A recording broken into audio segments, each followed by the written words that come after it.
Walk down the right street in almost any major American city and you will notice something that takes a moment to fully register.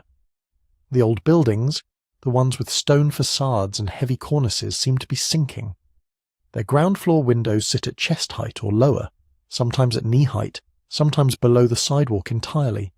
Stone steps descend into what used to be an entrance. Iron railings border what used to be a street-level threshold. You are not imagining it. Those buildings are not sinking. The ground around them was raised, sometimes by several feet, and whatever existed at the original level was simply left behind underneath. That image, a buried threshold with a bricked-up window just visible above the asphalt, is where a lot of people start asking questions. And once you start asking, the questions multiply quickly. The phrase buried technology gets used in a lot of ways online, but in its most historically grounded form it refers to something specific. It describes the infrastructure, heating systems, power distribution networks, transit mechanisms, and architectural frameworks that were built throughout the 1800s and then replaced, dismantled, submerged, or demolished during periods of rapid urban transformation. Not hidden in a conspiratorial sense, at least not in most cases, but buried in the literal and architectural sense. Covered over, built on top of, forgotten not because anyone erased the record, but because cities move forward with extraordinary speed and very little ceremony for what they leave behind. The physical clues that fuel the fascination are real and worth taking seriously. In Chicago, the street grid was raised by as much as 12 feet in some neighborhoods during the 1850s and 1860s to install a new sewer system, and the original building entrances dropped below grade almost overnight. In New York, basement-level arches in certain blocks correspond to vaulted structures that predate the current street layout by decades. In Boston, Philadelphia, and St. Louis, maintenance crews doing routine work have broken through asphalt and found tiled corridors, brick-lined chambers, and iron infrastructure that no one on the current city payroll had a record of. Bricked-up windows appear on the sides of buildings that were once exterior walls before an adjacent structure was built flush against them. Staircases in old buildings descend to floors that are now technically below ground, where the rooms are intact but the windows look out into dirt. To someone encountering these things without context, they look like evidence of erasure. And that feeling that the city is hiding something from you is genuinely understandable. The scale of what was built in the 1800s and the scale of what was replaced is difficult to comprehend unless you start tracing it carefully. The examples most often cited are worth laying out plainly. Pneumatic transit is near the top of every list. In 1870, Alfred Ely Beach completed a working pneumatic subway beneath Broadway in Manhattan, a single block of tunnel driven in secret and kept hidden from the politically hostile boss Tweed. Beach opened it briefly as a demonstration. The public loved it, and then funding collapsed. The tunnel sat dormant, and it was eventually sealed and forgotten. Workers building the current subway system broke into it accidentally in 1912. It was real. It was documented, and it was abandoned. That is not suppression. That is the ordinary cruelty of politics and financing. Early district heating networks are another strong example. Cities including Lockport, New York, and later Denver and New York City built centralized steam distribution systems in the late 1800s that piped heat directly into buildings from a central plant. Not unlike the way electrical grids would later distribute power. Those systems required underground infrastructure, insulated pipes, valves, and distribution points that were eventually overtaken by individual building furnaces and then largely forgotten by the general public. Some of those systems still exist in modified form. Most people in the cities that have them have no idea. Gas infrastructure tells a similar story. Before electric lighting became dominant, cities ran on manufactured gas, coal gas piped through underground mains to street lamps and interior fixtures. The pipe networks were extensive. Some of those mains were removed, some were abandoned in place, and some were repurposed. The same pattern holds for mechanical urban systems, early freight tunnels, hydraulic power networks, and telegraph infrastructure whose conduits are still threaded through the walls of buildings in major downtowns. Here is where the line matters, and it matters quite a bit. There is a significant difference between documented historical replacement and claims of deliberate suppression. The documented history is genuinely strange and rich enough on its own. Cities grew faster in the 1800s than at almost any other point in human history. Technologies were adopted, scaled, made obsolete, and abandoned within single decades. The paperwork was inconsistent. The institutional memory was short. Companies went bankrupt. Cities changed governments. Fires destroyed records. The result looks, from the outside, like something was being hidden. But the more precise explanation is that rapid, chaotic growth leaves physical residue that the next generation of builders neither documents nor removes because they are too busy building the next thing on top of it. The instinct to see suppression in that residue is not unreasonable. It is a pattern-matching response to genuine strangeness. But the strangeness has a mundane explanation that is, if you look at it honestly, almost more unsettling than conspiracy. Nobody was in charge. Nobody was keeping a master record. Entire systems were built, used and buried not because of a coordinated decision to erase them, but because the city kept moving and nobody looked back. The buried infrastructure of the 1800s is real. The question worth asking is not whether it was hidden, but how it was replaced and what that process actually looked like. The replacement of old infrastructure rarely looks like a decision.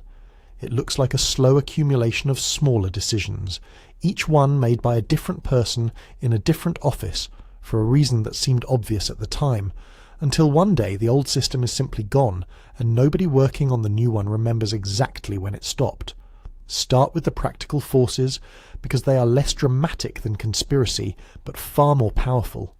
Cost is almost always the first pressure.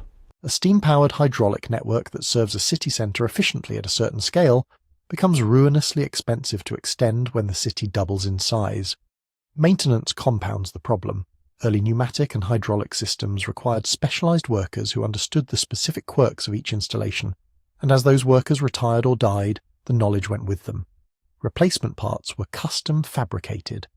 Repair required shutting down service to entire districts. The economics tilted slowly and then all at once. Safety concerns accelerated the tipping point for several technologies.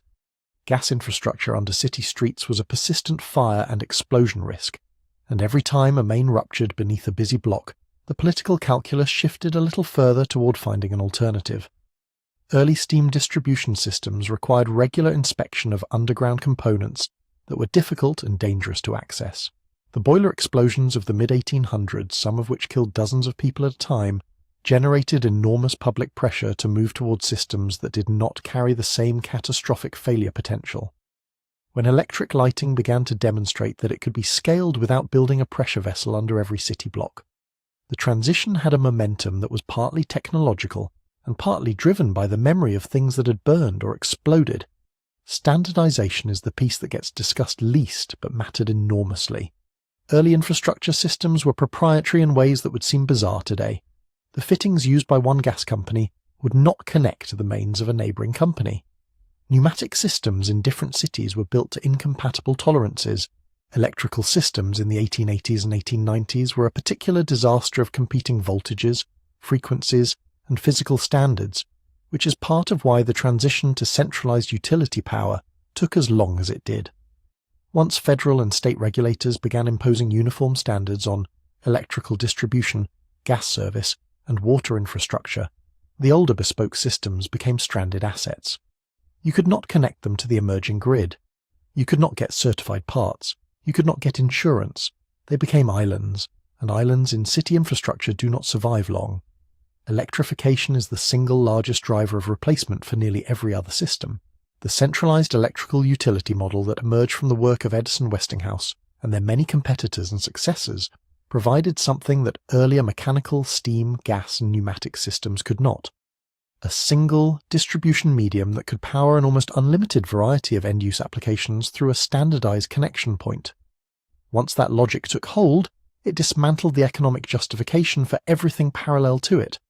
Why maintain a pneumatic clock-setting network across a downtown grid when electric synchronization is cleaner, cheaper, and already running through the same buildings?